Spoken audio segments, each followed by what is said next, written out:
Welcome to rSlash, Am I the Butthole, where OP kicks her husband out of the delivery room.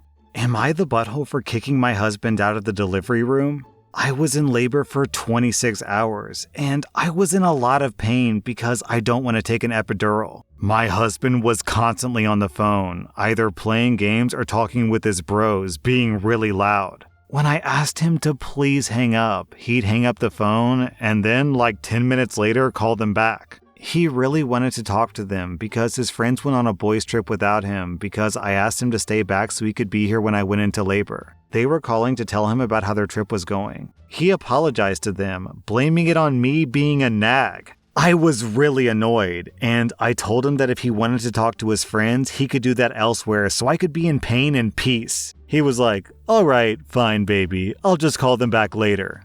So I had about 20 minutes of peace until his mom FaceTimed him, where he proceeded to put me in the video call. His mom made a comment about how she remembered when she was in labor with him and that she still put makeup on. She even claimed that she looked so good that the doctor was flirting with her. I was holding back everything inside me to not say something because I didn't want to disrespect my mother-in-law. But at the same time, she sometimes just makes the stupidest comments at the worst times, and at that moment, I couldn't stand talking to her. A nurse came in, and she could tell that I was upset, and she asked me if everything was alright, and I told her that I just really want to be alone. The nurse kicked my husband out, and in turn, he ended up missing the birth of our firstborn daughter. Apparently, he left the hospital because he was pissed off that I got the nurse to kick him out of the room. He refused to come see his daughter afterwards because he was angry at me for kicking him out.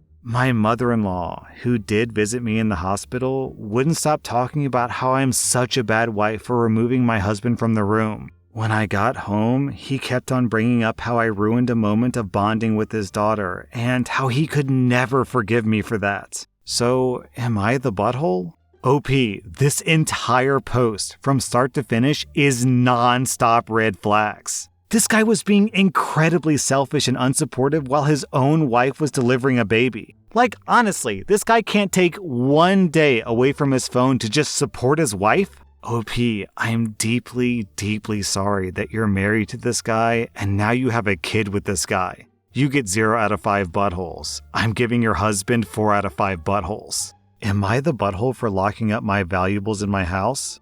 I'm a 21-year-old woman, and I've been living together with my 23-year-old boyfriend for 2 years. There's always been a bit of a money struggle, as I used to make more than him, and I've usually been picking up the slack in our household. However, I started a new job, and I'm earning a lot less than before, so I've started to be more cautious about the amount of money that I'm spending. During our relationship, I would usually buy all of his toiletries and most household products. I told him I wouldn't be doing this anymore, as I need to cut down on my own spending, and he also works, so he's capable of buying his own things. I thought that we agreed to this, but as time has gone on, I've noticed that all of my expensive skincare and even my deodorant has been used up really quickly. I asked him multiple times to please not use my stuff, and I even bought him his own skincare products so that he could have his own things. The thing that set me off is I had bought myself a $220 face wash that is only supposed to be used sparingly. I have horrible eczema that I have prescriptions for, and the products I buy are specifically for my eczema. I hadn't used my product for a while, and when I picked up the bottle, it was empty. He laughed and said that he would replace it, and then refused when he learned about the price. I took inventory of everything else that I owned, and found out that he had used up $800 worth of product in about 3 months.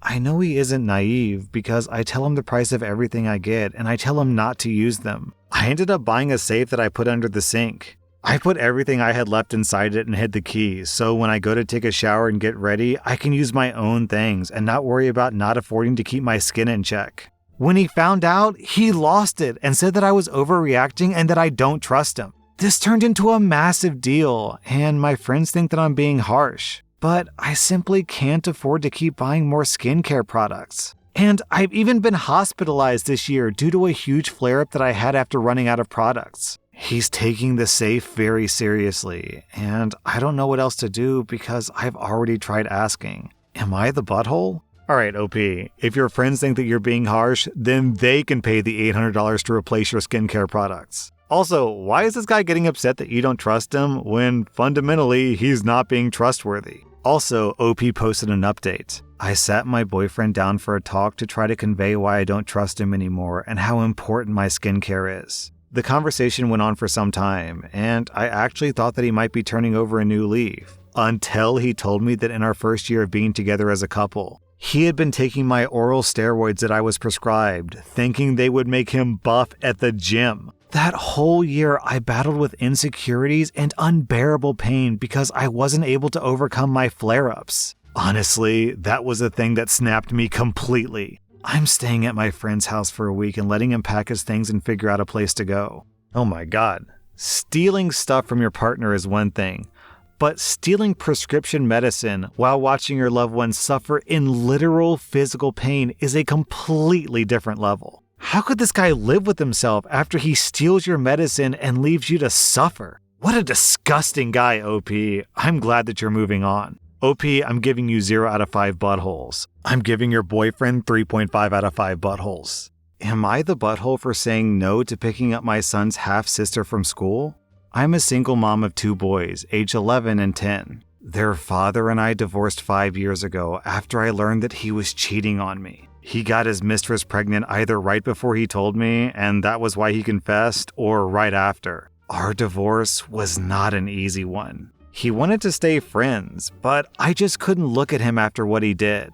He and I were together for over 13 years. He was also my friend before he was my boyfriend and then my husband, so to have him betray me like that and treat me that way was awful. He married his affair partner. They had a daughter within months of our separation, followed by a son after our divorce and their marriage. Last year, they lost a baby, which led to the discovery that his wife had cancer. What followed was a lot of fighting between the two of us again. He wanted me to help him and his wife out. He said that their kids, who are currently 5 and 3, needed family beyond just him and his wife. His own family disowned him for our divorce. They're extremely religious, and his wife has no extended family. I told my ex-husband that I wouldn't help him over my dead body. He argued that it was for the kids, and if not for his kids with her, then for our boys who could see their family heal and be one. I told him that he stopped any chance of that happening when he cheated on me. What I didn't expect was for him to tell his daughter's school to call me when she got sick. He was at work at the time and couldn't leave apparently because he had already missed a lot of work due to his wife, and she was home recovering from chemo. I got the call, was asked if I would pick her up, and I said no. Several hours later, he reamed me on the phone for leaving his sick child at school when I knew that they had nobody. This is when he told me that he couldn't leave and that his wife was resting. I told him he should have called a babysitter, not me. He told me that I should be effing ashamed because he had a sick child who's going through a lot and I could have helped. He told me that he hoped our sons were going to be effing ashamed of me, but they aren't. I spent some time arguing with him over the phone, but I guess part of me does feel bad for the child. My sons also sensed a dark atmosphere while they were at their dad's after the incident. Am I the butthole? Nah, OP, you're not the butthole in the slightest here. Considering that this guy cheated on you, he's lucky that you're even talking to him. You're under no obligation to give him free babysitting just because his wife is sick. He made his bed by putting another woman in it, and now he can sleep in it. OP, you get 0 out of 5 buttholes. Your ex-husband gets 4 out of 5 buttholes for being a cheating manipulator. Am I the butthole for telling my sister that I hope that she never has kids? I'm a 22-year-old woman. I have 3-year-old twin boys, and I had a baby girl not even 2 days ago. My sister, Jody, is 34, and she's been suffering with infertility for the past 10 years, as well as repeated miscarriages. I used to feel really bad for her, and also a bit guilty because I got pregnant twice while being on contraception. It caused some tension between us when I was pregnant with my twins because she was jealous, and I was already feeling intense guilt. This time around, she wasn't that jealous, but I still felt that it was unfair. My husband and I decided that we were done having kids, so I offered to be a surrogate for my sister as soon as I was cleared after this baby. My sister seemed like she was absolutely over the moon with that offer. In turn, she offered to watch my twins while I was in labor with my new baby, which was a relief on my part. I went into labor on Thursday morning, and Jody came over to watch the kids while my husband and I went to the hospital. She seemed like she was in a great mood and promptly rushed us out the door. Everything seemed fine until we got home this morning to find thousands of dollars worth of destruction to pretty much every single baby item that we purchased. Even the crib mattress was torn open. Everything was ruined. Jody tried to pin it on the twins, but they're 3, and this level of destruction had to have been done by an adult. My twins can't even reach some of the stuff that was destroyed, and they certainly don't know how to open diaper packages and tear them apart. I know that kids, especially toddlers, can do a lot of damage in a short time, but I also know that my kids aren't capable of doing what happened. I told my sister to get the F out of my house and stay away from me and my family. I got really angry and said a lot of stuff that I shouldn't have, and one of them was, I hope you never have a child, and if you do, then I'll tell them exactly what you've done to mine. I told her that we can't afford to fix the damage she's caused, but since she still denies it, she won't cough up the money. I told her that because of her, the baby doesn't even have a safe place to sleep. My parents caught wind of what I said, and even after I explained the situation, they still think that I'm being a butthole for saying something so vile to my sister after all that she's done for us. Obviously, my judgment is clouded, so am I the butthole? Okay, hold on. Let's just assume and give her the insane benefit of the doubt that she's actually telling the truth and that your toddler twin 3-year-old boys did the damage. Okay, so then what was she doing while the boys were destroying her house? Just I don't know, browsing TikTok? Doing her nails? Watching TV?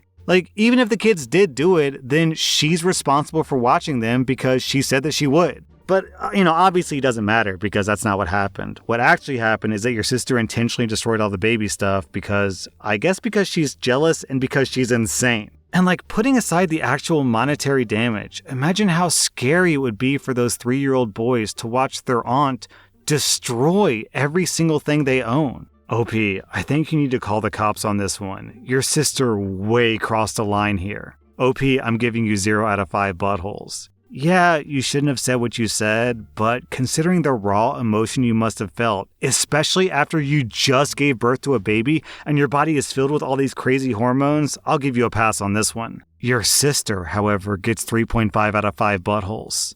Am I the butthole for hosting a fundraiser and bluntly saying that it was for a teenager whose parents left her homeless? Her parents are furious. My youngest daughter is a senior in high school. One of her best friends, Lily, turned 18 just as the school year was starting, and her parents kicked her out of the house that same day. My daughter told me that Lily was sleeping on different friends' couches and talking about dropping out of school to work a job. So my family took Lily in so that she could finish school. I just can't imagine a parent kicking out their kid like that. So after we did that, my daughter and Lily decided to have a community barbecue/bake sale to fundraise for some money to cover food and housing expenses. It wasn't my idea, it was the girls' idea because they wanted to do something to contribute for groceries and bills. The girls made flyers and little promos for social media, and they were pretty straightforward about what was going on. They said, community barbecue/fundraiser for Lily, and a little note from Lily saying, as you may know, my parents kicked me out of the house and cut off any financial support on my 18th birthday, leaving me homeless with no money or car. OP's family gave me a home, expecting nothing in return except that I stay in school and graduate. I wanted to do something to give back and pay my own way. Anyway, I shared that on social media, and so did the girls and a lot of their friends at school. The barbecue was a huge success, and almost all of our neighbors came by, and so many kids from my daughter's school, and a lot of our family and family friends. The girls ended up raising several $1,000s, which I ended up putting into an education fund for Lily, where I'm also putting stuff like the cash that she gives me from her job for groceries and stuff like that. I'm planning on surprising her with it closer to graduation. Anyway, Lily's parents are irate. They saw that I posted the flyer on the community Facebook page, and now almost everyone in town has seen it. I got a call from her dad screaming into the phone at me for slandering their family online, which I felt like was total BS. I told him to either buck up and act like a parent ought to, or to lose my number. He started yelling at me again, so I hung up and blocked his number. Then I got a bunch of phone calls from another number. It was Lily's mom, getting angry at me about, "You don't know what me and my husband have been through, and it was really trashy of you to beg the whole town for money while acting like it was our fault." I was like, "But it is your fault." And she got so angry and said that she and her husband had given their daughter everything and she was ungrateful, which I feel like is BS because they didn't even give her a roof over her head. So, am I the butthole? Okay, so here's the secret about preventing people from thinking that you're a bad parent. Step 1, don't be a bad parent. That's it. That's the entire process. That's the whole secret. If they don't want people thinking that they're a bad parent, then maybe they shouldn't have been terrible parents. And like, what's so stupid about this is when you kick someone out when they're 18, that's the whole like, oh, you're an adult now, so you have to make your own way and you have to be responsible for your own decisions. Okay, well, if Lily is 18, then that means she's an adult and she has every single right in the world to host her own community barbecue. Like, they lost the right to be upset at Lily and try to control her life as soon as they kicked her out. OP, you get 0 out of 5 buttholes. If anything, what you're doing for Lily is literally life-changing. Lily's parents, on the other hand, get 4 out of 5 buttholes. That was rSlash AmITheA, and if you like this content, check out my podcast where I publish the exact same episodes. Also, hit that subscribe button because I put out new Reddit videos every single day.